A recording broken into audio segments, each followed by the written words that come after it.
जय श्रीमन नारायण लक्ष्मी नारायण। मेरे भक्ति सागर चैनल में आप सभी भक्तों का स्वागत है। इस वीडियो को ज़्यादा से ज़्यादा शेयर करना भक्त लोग, लाइक शेयर सब्सक्राइब जरूर करना, कमेंट में श्रीमन नारायण जरूर लिखना। जय श्रीमन नारायण। बृहस्पतिवार व्रत कथा। भारतवर्ष में एक प्रतापी और दानी राजा राज्य करता था। वह नित्य गरीबों और ब्राह्मणों की सहायता करता था। ये बात उसकी रानी को अच्छी नहीं लगती थी। वह न ही गरीबों को दान देती थी, न ही भगवान का पूजन करती थी और राजा को भी दान देने से मना किया करती थी। एक दिन राजा शिकार खेलने वन को गए हुए थे तो रानी महल में अकेली थी। उसी समय बृहस्पति देव साधु वेश में राजा के महल में भिक्षा के लिए गए और भिक्षा मांगी। रानी ने भिक्षा देने से इनकार किया और कहा कि हे साधु महाराज, तो दान पुण्य से तंग आ गई हूँ। मेरा पति सारा धन लुटाते रहते हैं। मेरी इच्छा है कि हमारा धन नष्ट हो जाए, फिर न रहेगा बांस न बजेगी बांसुरी। साधु ने कहा, देवी तुम तो बड़ी विचित्र हो। धन संतान तो सभी चाहते हैं, पुत्र और लक्ष्मी तो पापी के घर भी होनी चाहिए। यदि तुम्हारे पास अधिक धन है तो भूखों को भोजन दो, प्यासों के लिए प्याऊ बनवाओ, मुसाफिरों के लिए धर्मशालाएं खुलवाओ। जो निर्धन अपनी कुंवारी कन्याओं का विवाह नहीं कर सकते उनका विवाह करा दो। ऐसे और कई काम हैं जिनके करने से तुम्हारा यश लोक परलोक में फैलेगा। परंतु रानी पर उपदेश का कोई प्रभाव न पड़ा। वह बोली, महाराज आप मुझे कुछ न समझाएं।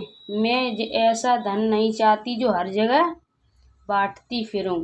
साधु ने उत्तर दिया कि यदि तुम्हारी ऐसी इच्छा है तो तथास्तु।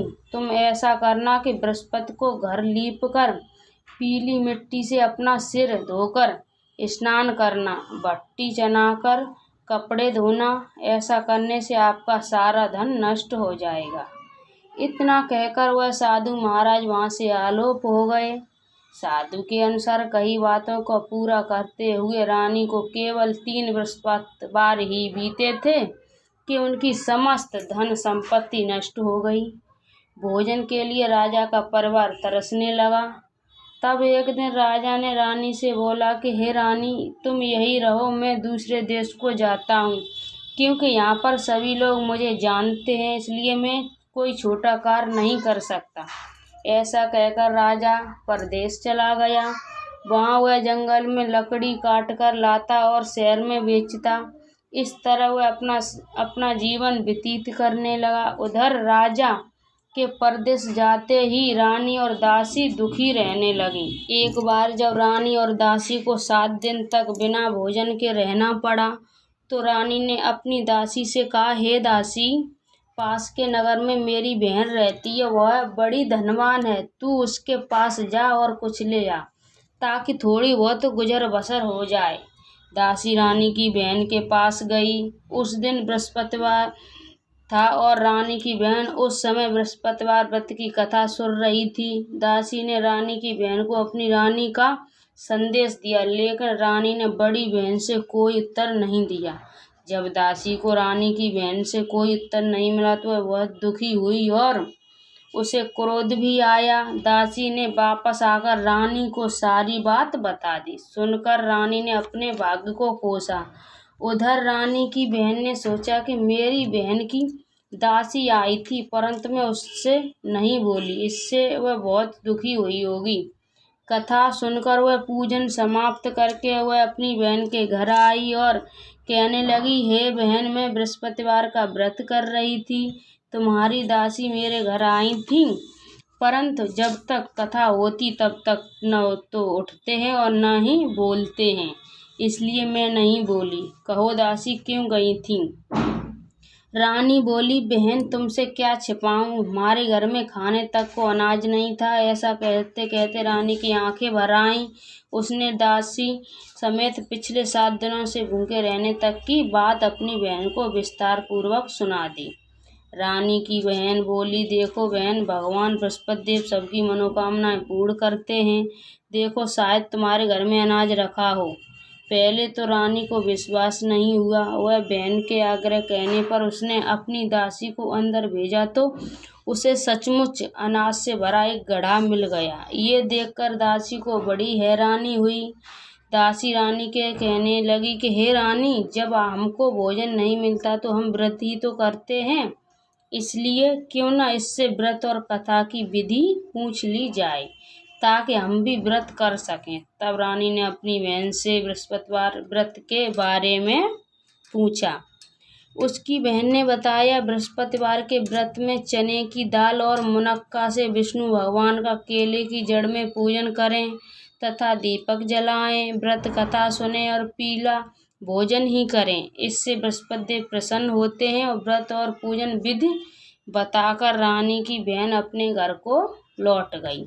7 दिन के बाद जब गुरुवार आया तो रानी और दासी के व्रत रखा। गुड़साल में जाकर चना और गुड़ लेकर आई। फिर उससे केले की जड़ तथा विष्णु भगवान का पूजन किया। जब पीला भोजन से आए तब इस बात को लेकर दोनों बहुत दुखी हुई थे। चूँकि उन्होंने व्रत रखा था इसलिए बृहस्पति देव उनसे प्रसन्न थे। इसलिए वे एक साधारण व्यक्ति का रूप धारण कर 2 थालों में सुंदर पीला भोजन दासी को दे गए। भोजन पाकर दासी प्रसन्न हुई और फिर रानी के साथ मिलकर भोजन ग्रहण किया। उसके बाद वे सभी गुरुवार को व्रत और पूजन करने लगीं। बृहस्पतिवार भगवान की कृपा से उनके पास फिर से धन संपत्ति आ गई, परंतु रानी फिर से पहले की तरह आलस करने लगी। तब दासी बोली, हे देखो रानी, तुम पहले भी इस प्रकार आलस करती थी। तुम्हें धन रखने में कष्ट होता था, इस कारण सभी धन नष्ट हो गया। और अब जब भगवान बृहस्पति की कृपा से धन मिला है तो तुम फिर से आलस होता है। रानी को समझाते हुए दासी कहती है कि बड़ी मुसीबत के बाद हमने ये धन पाया है, इसलिए हमें दान पुण्य करना चाहिए, भूखे मनुष्यों को भोजन कराना चाहिए और धन को शुभ कार्यों में खर्च करना चाहिए, जिससे तुम्हारे कुल की यश बढ़ेगा, स्वर्ग की प्राप्ति होगी और पितृ प्रसन्न होंगे।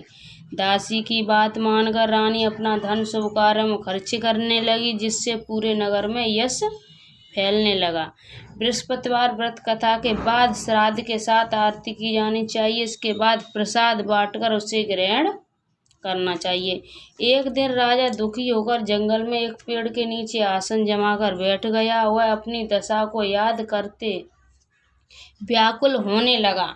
बृहस्पतिवार का दिन था। एकाएक उसने देखा कि निर्जल वन में एक साधु प्रकट हुए। वह साधु वेश में स्वयं बृहस्पति देवता थे। लकड़हारे के सामने आकर बोले, हे लकड़हारे, इस सुनसान जंगल में तू चिंता मगन क्यों बैठा है? लकड़हारे के दोनों हाथ जोड़कर प्रणाम किया और उत्तर दिया, महात्मा जी, आप सब कुछ जानते हैं, मैं क्या कहूँ। ये कहकर रोने लगा और साधु को अपनी आत्मकथा सुनाई। महात्मा जी ने कहा, तुम्हारी स्त्री ने बृहस्पति देव के दिन बृहस्पतिवार भगवान का निरादर किया है, जिससे कारण रुष्ट होकर उन्होंने तुम्हारी ये दशा की थी। अब तुम चिंता को दूर करके मेरे कहने पर चलो तो तुम्हारे सब कष्ट दूर हो जाएंगे और भगवान पहले से भी अधिक संपत्ति देंगे। तुम बृहस्पति के दिन कथा किया करो। 2 पैसे के चने मुनक्का लाकर उसका प्रसाद बनाओ और शुद्ध जल से लोटे में शक्कर मिलाकर अमृत तैयार करो। कथा के पश्चात अपने सारे परिवार और सुनने वाले प्रेमियों को अमृत व प्रसाद बांटकर आप भी ग्रहण करो। ऐसा करने से भगवान तुम्हारी सब मनोकामनाएं पूर्ण करेंगे।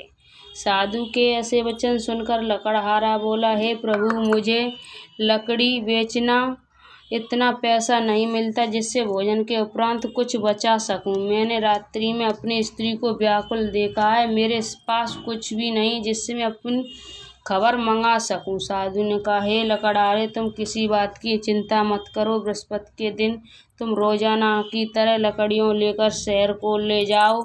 तुमको रोज से 2 गुना धन प्राप्त होगा, जिससे तुम भली भांति भोजन कर लोगे तथा बृहस्पति देव की पूजा का सामान भी ला जाएगा। इतना कहकर साधु अंतर्ध्यान हो गए। धीरे धीरे समय व्यतीत होने पर फिर वही बृहस्पति देव का दिन आया। लकड़हारा जंगल में लकड़ी काटकर किसी शहर में बेचने गया। उसे उस दिन और दिन से अधिक पैसा मिला। राजा ने चना गुड़ आदि लाकर गुरुवार का व्रत किया। उस दिन से उसने सभी कलेश दूर हुए। परंतु जब दोबारा गुरुवार का व्रत आया तो बृहस्पतिवार का व्रत करना भूल गया। इस कारण बृहस्पति भगवान नाराज हो गए। उस दिन उस नगर के राजा ने विशाल यज्ञ का आयोजन किया तथा शहर में ये घोषणा कर दी कि जो कोई भी मनुष्य अपने घर में भोजन न बनावे न आग जलावे, समस्त जनता मेरे यहाँ भोजन करने आवे। इस आज्ञा को जो न मानेगा उसे फांसी की सजा दी जाएगी। इस तरह की घोषणा संपूर्ण नगर में करवा दी। राजा की आज्ञा अनुसार शहर के सभी लोग भोजन करने लग गए। लेकिन लकड़हारा कुछ देर से पहुंचा, इसलिए राजा को उसको अपने साथ घर ले गए और ले जाकर भोजन करा रहे थे तो रानी की दृष्टि उस खूंटी पर पड़ी जिस पर उसका हार लटका हुआ था। वह बांस पर दिखाई नहीं दिया तो रानी ने निश्चय किया कि मेरा हार इस मनुष्य ने चुरा लिया है। उसी समय सिपाहियों को बुलाकर उसको कारागार में डलवा दिया। जब लकड़हारा कारागार में पड़ गया और बहुत दुखी होकर विचार करने लगा, न जाने कौन से पूर्व जन्मों के कर्म से मुझे ये दुख प्राप्त हुआ है, और उसी साधु को याद करने लगा जो कि जंगल में मिला था। उसी समय तत्काल बृहस्पति देव साधु के रूप में प्रकट हुए और उसकी दशा को देखकर कहने लगे, अरे मूर्ख, तूने बृहस्पति देव की कथा नहीं करी, इस कारण तुझे दुख प्राप्त हुआ है। अब चिंता मत कर, बृहस्पतिवार के दिन कारागार के दरवाजे पर 4 पैसे पड़े मिलेंगे, उनसे तू बृहस्पति देव की पूजा करना, तेरे सभी कष्ट दूर हो जाएंगे। बृहस्पतिवार के दिन उसे 4 पैसे मिले। लकड़हारे ने कथा कही। उसी रात्र को बृहस्पतिदेव ने उस नगर के राजा को स्वप्न में कहा, हे राजा, तूने जिस आदमी को कारागार में बंद कर दिया है उसे निर्दोष है, वह राजा है, उसे छोड़ देना। रानी का हार उसी खूंटी पर लटका है। अगर तू ऐसा नहीं करेगा तो मैं तेरे राज्य को नष्ट कर दूंगा। इस तरह रात्रि के स्वप्न को देखकर राजा प्रातःकाल उठा और खूंटी पर हार देखकर लकड़हारे को बुलाकर क्षमा मांगी तथा लकड़हारे के योग्य सुंदर वस्त्र आभूषण देकर विदा कर दिया। बृहस्पति देव की आज्ञा अनुसार लकड़हारा अपने नगर को चल दिया। राजा जब अपने नगर के निकट पहुंचा तो उसे बड़ा आश्चर्य हुआ। नगर में पहले से अधिक बाग, तालाब, कुएं तथा बहुत सी धर्मशालाएं, मंदिर आदि बन गई हैं। राजा ने पूछा, ये किसका बाग और धर्मशाला है? तब नगर के सब लोग कहने लगे, ये सब रानी और बांदी के हैं। तो राजा को आश्चर्य हुआ और गुस्सा भी आया। जब रानी ने ये सब खबर सुनी तो राजा आ रहे हैं तो उन्होंने बांदी से कहा कि यह दासी देख, राजा हमको कितनी बुरी हालत में छोड़ गए थे। हमारी ऐसी हालत देखकर वह लौट न जाए, इसलिए तू दरवाजे पर खड़ी हो जा। आज्ञा अनुसार दासी दरवाजे पर खड़ी हो गई। राजा आए तो उन्हें अपने साथ लिवा लाई। तब राजा ने क्रोध करके अपनी रानी से पूछा कि ये धन तुम्हें कैसे प्राप्त हुआ? तब उन्होंने कहा कि हमें सब धन बृहस्पति देव के इस व्रत से प्रभाव से हुआ है। राजा ने निश्चय किया कि 7 रोज बाद तो सभी बृहस्पतिवार का पूजन करते हैं, परंतु मैं प्रतिदिन दिन में 3 बार कहानी तथा रोज व्रत किया करूँगा। अब हर समय राजा के दुपट्टे में चने की दाल बंधी रहती तथा दिन में 3 बार कहानी कहता। एक रोज राजा के विचार किया कि चलो अपनी बहन के यहाँ हो आवें। इस तरह निश्चय कर राजा घोड़े पर सवार हो अपनी बहन के यहाँ को चलने लगा। मार्ग में उसने देखा कि कुछ आदमी एक मुर्दे को लिए जा रहे हैं। उन्हें रोककर राजा कहने लगा, अरे भाई, मेरी बृहस्पति देव की कथा सुन लो। वे बोले, लो, हमारा तो आदमी मर गया है, इसको अपनी कथा की पड़ी है। परंतु कुछ आदमी बोले, अच्छा, कहो, तुम कथा भी सुनेंगे। राजा ने दाल निकाली और सब कथा आदि हुई कि मुर्दा हिलने लगा, और जब कथा समाप्त हुई तो राम राम करके मनुष्य उठकर खड़ा हो गया। आगे मार्ग में उसे किसान खेत में हल चलाता मिला। राजा ने उसे देखा और उससे बोला, अरे भाई, तुम मेरी बृहस्पतिवार की कथा सुन लो। किसान बोला, जब तक मैं तेरी कथा सुनूंगा तब तक तो 4 हरैया जोत लूंगा। जा अपनी कथा किसी और को सुनाना। इस तरह राजा आगे चलने लगा। राजा के हटते ही बैल पछाड़ खाकर गिर गए और किसान के पेट में बड़ी जोर का दर्द होने लगा। उस समय उसकी माँ रोटी लेकर आई। उसने जब ये देखा तो अपने पुत्र पर हाल पूछा और बेटे ने सभी हाल कह दिया। तो बुढ़िया दौड़ी दौड़ी उस घुड़सवार के पास गई और उससे बोली कि मैं तेरी कथा सुनूंगी, तू अपनी कथा मेरे खेत पर चलकर ही कहना। राजा ने बुढ़िया के खेत पर जाकर कथा कही, जिससे सुनते ही सब बैल उठ खड़े हुए तथा किसान के पेट का दर्द भी। राजा अपनी बहन के घर पहुंचा। बहन ने भाई की खूब मेहमानी की। दूसरे रोज प्रातःकाल राजा जगा तो वह देखने लगा कि सब लोग भोजन कर रहे हैं। राजा ने अपनी बहन से कहा, ऐसा कोई मनुष्य है जिसने भोजन नहीं किया हो, मेरी बृहस्पतिवार की कथा सुन ले। बहन बोली, भैया ये देश ऐसा ही है कि पहले यहाँ लोग भोजन करते हैं, बाद में अन्य काम करते हैं। अगर कोई पड़ोसन में हो तो देख आऊं।